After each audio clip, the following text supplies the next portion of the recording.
अस्सलाम वालेकुम। आज हम बनाएंगे वाइट कढ़ाई। उसके लिए हमने आधा किलो दही लिया, उसमें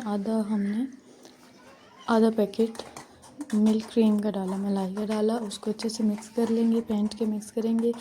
एक पैन में ऑयल लें, 3 चम्मच ऑयल लें, उसके अंदर लहसुन अदरक का पेस्ट डालें, उसको लाइट गोल्डन होने दें। उसमें आधा किलो चिकन डाल दें, चिकन को फ्राई होने दें, लाइट गोल्डन होने दें उसको अच्छे से कि उसकी स्मेल ख़त्म हो जाए।